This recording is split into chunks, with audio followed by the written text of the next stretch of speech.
Traduction d'un sermon de Monseigneur Sanborn, américain, évêque catholique de la tradition véritablement catholique, non unacum, pas en union avec la secte moderniste Vatican II. Et donc de la bonne lignée valide, lignée apostolique, qui est passée et qui a pu survivre au cataclysme de Vatican II par la lignée Tuc. Je commence la traduction orale. Au nom du Père, et du Fils et du Saint-Esprit. Ainsi soit-il. Aujourd'hui, bien que nous soyons entourés de confort, de facilité, d'argent et de beaucoup de choses qui rendent la vie très pratique, nous vivons néanmoins dans un monde qui est assez misérable. Et la raison pour laquelle il est misérable, c'est qu'il s'est séparé de la vérité. Même des vérités naturelles, des vérités que nous tenons pour acquises, des vérités fondamentales de la morale, de la décence fondamentale. Et à travers les mêmes principes qui ont corrompu cette décence, nous avons vu notre foi corrompue chez presque tous ceux dont nous savons qui ont la fausse foi dans des églises que nous fréquentions autrefois. Ce monde de la vérité du catholicisme s'est effondré pour nous. L'Église catholique dans le passé était le bastion de la vérité immuable. Et maintenant, elle est réduite à un très petit nombre. Et la raison de cette misère que nous vivons, c'est le relativisme et le subjectivisme qui infectent l'esprit des gens aujourd'hui. Et j'expliquerai en quoi le relativisme consiste. Il consiste au fait qu'il n'y a pas de norme objective de vérité, mais plutôt que toute vérité est relative à la personne qui la pense ou l'accepte. Ce relativisme envahit la loi et la religion. Il décrète qu'il n'y a pas de normes morales objectives sur lesquelles les lois devraient être fondées. Il décrète qu'il n'y a pas de dogme absolu ou immuable auquel tous sont tenus d'adhérer. Et il n'y a pas non plus de code moral immuable, aucune loi naturelle, quoi que ce soit, qui soit considérée comme faux aujourd'hui et qui pourrait être considérée comme juste demain. Et nous voyons donc, dans notre société, un à un, les États céder au mariage sodomite. Et il n'y a aucun argument contre cela à cause du relativisme, parce que la population est infectée par ce relativisme, qu'il n'y a pas de code moral objectif. C'est tout. C'est ce que vous pensez, c'est ce que vous voulez faire, vous. Le subjectivisme est le fondement de ce relativisme, car il soutient que la vérité n'est pas la conformité de notre esprit à un objet qui est en dehors de l'esprit, c'est la définition traditionnelle de la vérité, mais plutôt la conformité de notre esprit à nos manières internes d'organiser nos expériences. C'est la philosophie moderne. Donc, tout comme chacun a une manière interne différente de vivre les choses, la vérité peut varier d'une personne à l'autre, tout en restant vrai. Donc, quelque chose peut être vrai pour vous, mais pas vrai pour moi. Il s'agit de penser et d'agir conformément à vos propres expériences et perceptions personnelles. Donc si quelqu'un dit que le vice contre nature est quelque chose de vrai pour moi, ou que la cohabitation ou l'adultère est quelque chose de vrai pour moi, je pense que c'est juste, selon ces principes. Il n'y a rien à dire en retour à cela. Il n'y a pas de code moral à opposer, à imposer à ces personnes.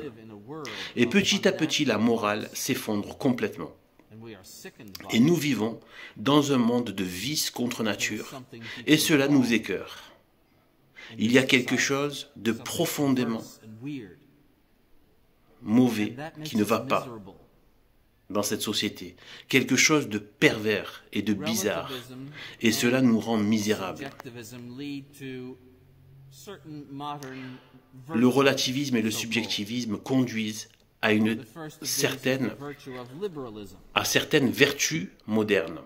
La première d'entre elles est la vertu du libéralisme, qui est la vertu moderne, entre guillemets vertu, qui nous incite à approuver et à applaudir tout système ou toute doctrine qui dissout la norme objective de croyance ou de morale. La loi, quoi que ce soit, si elle brise les vieux murs de la morale et de la croyance, alors c'est une bonne chose. Les principes fondamentaux du libéralisme sont que le plus grand bien de l'homme est sa liberté. Et, par conséquent, l'exercice de sa liberté est ce qui devrait toujours être favorisé. La loi devrait presque empêcher les gens de se faire du mal physiquement, les uns les autres, ou plutôt la loi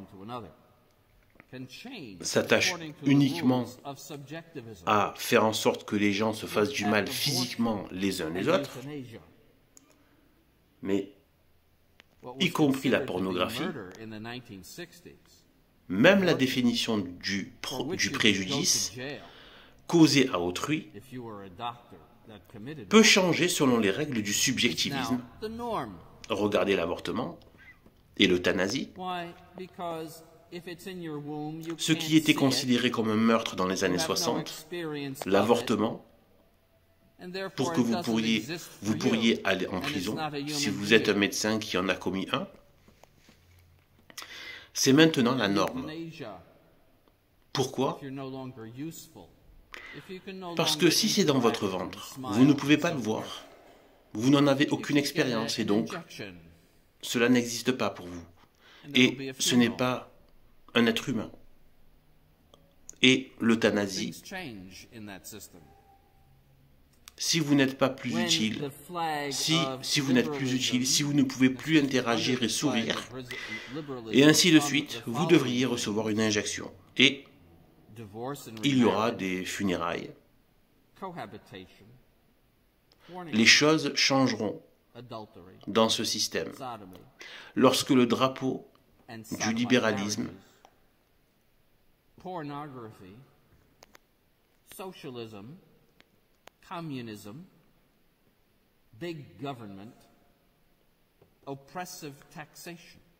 arrive, avec le drapeau du libéralisme, arrivent les choses suivantes. Divorce et remariage, cohabitation, fornication, adultère, sodomie, et mariage sodomite, pornographie, socialisme, communisme, grand gouvernement, fiscalité oppressive, manipulation de l'argent par de petits groupes, propagation d'idées fausses, liberté religieuse, séparation de l'Église et de l'État, laïcité et démocratie dans le mauvais sens, L'Église est indifférente à la démocratie, si cela signifie simplement que les gens votent pour leurs candidats et leur président. Mais il condamne la démocratie dans ce sens que si cela signifie que le pouvoir appartient au peuple et que tout pouvoir vient du peuple, car l'Église enseigne, selon saint Paul, que tout pouvoir vient de Dieu, et il faut ajouter à cette liste la fausse liberté de la presse qui est sa liberté de dire ce qu'elle veut, même les blasphèmes contre Dieu, et la bienheureuse Vierge Marie, et la liberté d'expression, considérez faussement que vous avez le droit de dire ce que vous voulez, tout ce qui vient dans la vertu du libéralisme, alors il y a la vertu de tolérance. Donc, cette vertu incline une personne à accepter, au moins, dans l'ordre pratique, une pensée ou une activité avec laquelle elle n'est pas d'accord. Peu importe à quel point quelque chose est mauvais ou dépravé. Peut-être, à votre avis, cela devrait toujours être toléré. C'est pourquoi nous entendons les gens dire que je ne le ferai jamais, mais je ne m'y opposerai pas si d'autres personnes le faisaient. Et la tolérance est considérée comme une vertu. Et il est toujours bon de le faire. Tolérer, peu importe ce qui est toléré. Et son intolérance opposée est considérée comme un vice. Si jamais vous êtes dans la tolérance, vous êtes... Si jamais vous êtes dans l'intolérance, vous êtes mauvais et vous avez tort.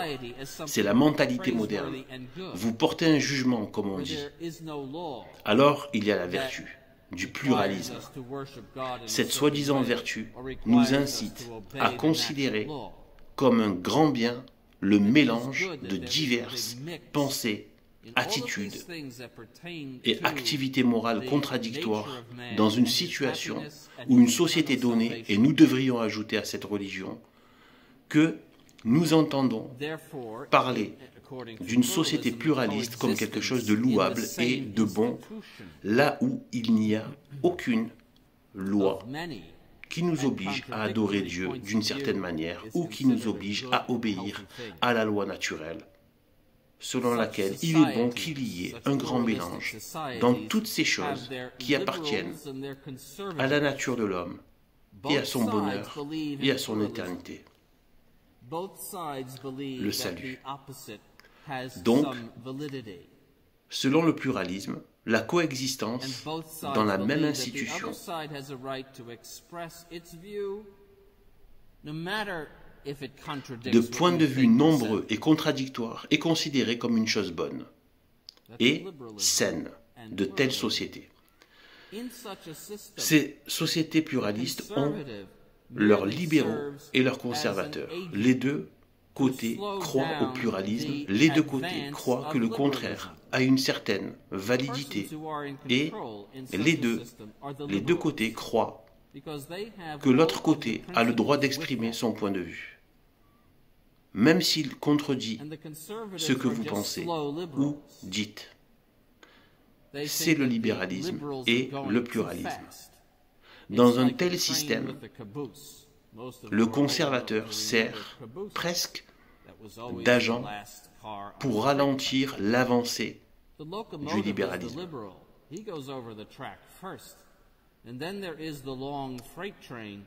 Ceux qui sont aux commandes d'un tel système ont tous les principes avec eux, les libéraux. Les conservateurs ne sont que les libéraux lents. Ils pensent que les libéraux vont trop vite.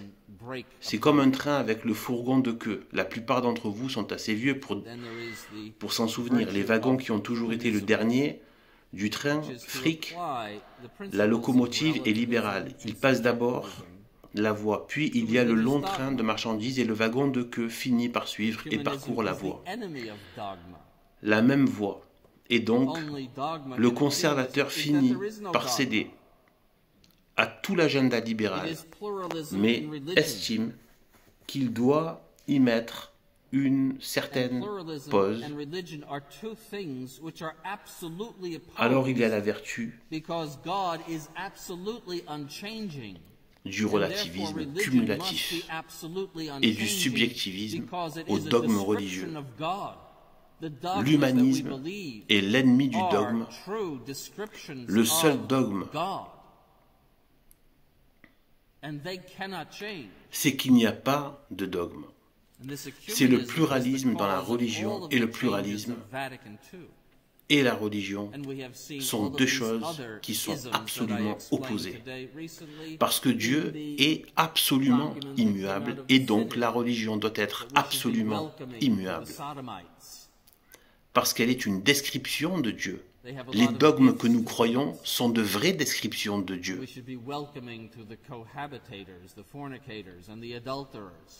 Et ils ne peuvent pas changer. Et cela accuse la cause de tous les changements de Vatican II.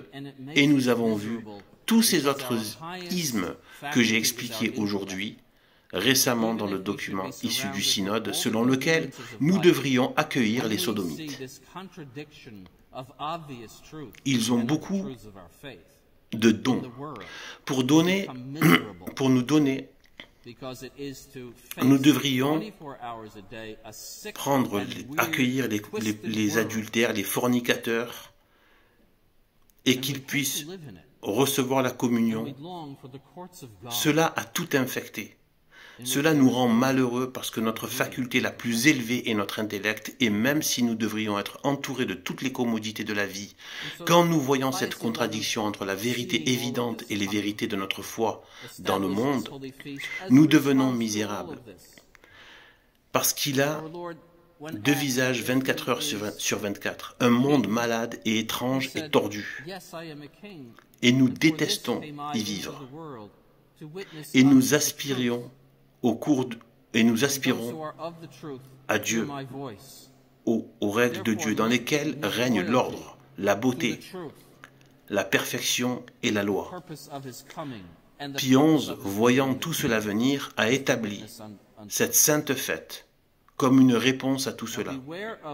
Notre Seigneur, lorsqu'on lui a demandé s'il était roi, a dit oui. Je suis un roi. Et pour cela, je suis venu dans le monde pour témoigner de la vérité. Et ceux qui sont de la vérité entendent ma voix. Donc lier sa royauté à la vérité, le but de sa venue et le but de son être roi, et pour témoigner de la vérité. Méfiez-vous maintenant de l'énorme pouvoir de la culture. Je suis sûr qu'en tant que catholique, vous croyez et comprenez toutes les choses que je vous ai expliquées aujourd'hui.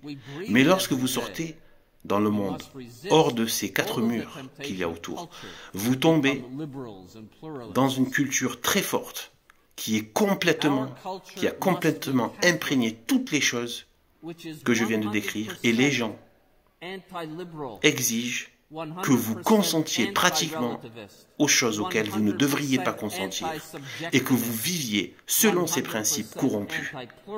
La culture a un effet énorme sur nous. Nous la respirons à chaque fois, à chaque jour. Et nous devons résister à toute la tentation de la culture de devenir libérale et pluraliste. Notre culture doit être catholique, 100% anti-libérale, 100% anti-relativiste, 100% anti-subjectiviste, 100% anti-œcuménique. Telle est notre culture et il faut le préserver. Et il faut la préserver. Le pape Léon XIII a dit à la fin du XIXe siècle que la sécurité de l'État exige que nous soyons ramenés à celui dont nous n'aurions jamais dû être nous séparer, à celui qui est le chemin, la vérité et la vie. Non pour les individus simplement, mais pour la société humaine dans toute son étendue. Le Christ notre Seigneur doit être rétabli en tant que dirigeant de la société humaine. Elle lui appartient, ainsi que tous ses membres. Tous les éléments du Commonwealth, les commandements et interdictions juridiques, les institutions populaires, les écoles, le mariage, la vie familiale, l'atelier et le palais, c'est-à-dire le gouvernement, tous doivent être amenés à venir à cette fontaine et à s'imprégner de cette vie qui vient de lui. Au nom du Père et du Fils et du Saint-Esprit, ainsi soit-il.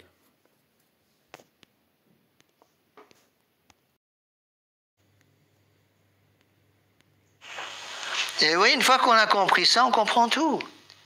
Qu'est-ce que c'est que la révolution? La révolution, c'est la lutte contre le règne social de notre Seigneur Jésus-Christ. Qu'est-ce que c'est que Vatican II? Vatican II, c'est la lutte contre le règne social de notre Seigneur Jésus-Christ. Remplacer le règne social de notre Seigneur Jésus-Christ par le règne social de l'homme, le règne social du démon. Ou notre Seigneur Jésus-Christ est roi, ou le démon est roi.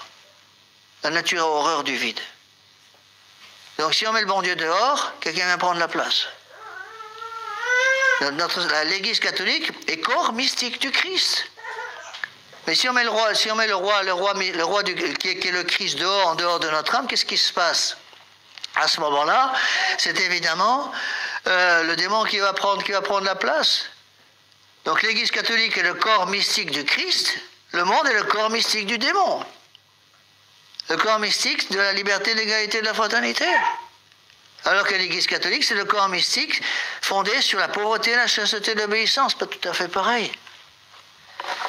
Oui, mais bien chers frères, comme toutes ces choses sont absolument fondamentales, les conséquences sont absolument énormes. Justement parce que notre Seigneur Jésus-Christ veut être roi dans la société, eh bien, il y a deux conséquences absolument fondamentales. Et ces deux conséquences, c'est ça qu'il faut arriver à comprendre, mais bien sûr, mettre ça dans la tête. Le rôle de Vatican II, ça a été de détruire ces deux conséquences. De détruire le règne social de notre Seigneur Jésus-Christ. Tout Vatican II, 62-65, en fait, de tous les faux papes depuis la mort du pape Pie XII, 1958, le but, détruire le règne social de notre Seigneur Jésus-Christ. Que notre Seigneur Jésus-Christ n'ait plus d'influence dans la société. On le tolère à la maison, on le tolère dans la vie privée, on ne veut plus de l'influence de notre Seigneur Jésus-Christ, dans la vie publique. Il y a deux conséquences. Première conséquence, comme notre Seigneur Jésus-Christ veut avoir un règne social, il y a un règne social politique du Christ. Donc il faut unir la religion et la politique. Et lorsqu'on explique ces choses-là aux gens modernes, même aux catholiques, ils ont les boutons qui leur poussent sur le bout du nez au bout de 30 secondes parce qu'ils ne peuvent pas supporter cette idée. Monsieur l'abbé, il faut séparer l'Église et la politique. On entend ça tout le temps. Il y a une politique catholique. Comment s'appelle la politique catholique? Le règne social de notre Seigneur Jésus-Christ.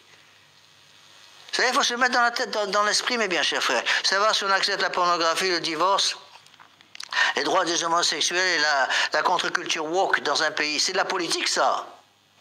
Ce sont les députés qui vont décider si on accepte le divorce, la pornographie, toutes ces horreurs. Et donc de dire que notre Seigneur Jésus-Christ, que l'Église catholique n'a rien à voir avec la politique, il faut séparer l'Église et la politique, ça veut donc dire en bonne et due forme que notre Seigneur Jésus-Christ n'a rien à dire contre l'avortement, contre le divorce, la pornographie, toutes ces horreurs modernes. Notre Seigneur Jésus-Christ est roi, mes bien chers frères. Donc il faut unir l'Église et l'État. Ça a été solennellement réexpliqué dans le syllabus du pape Pie IX en 1864. La proposition numéro 50 du syllabus.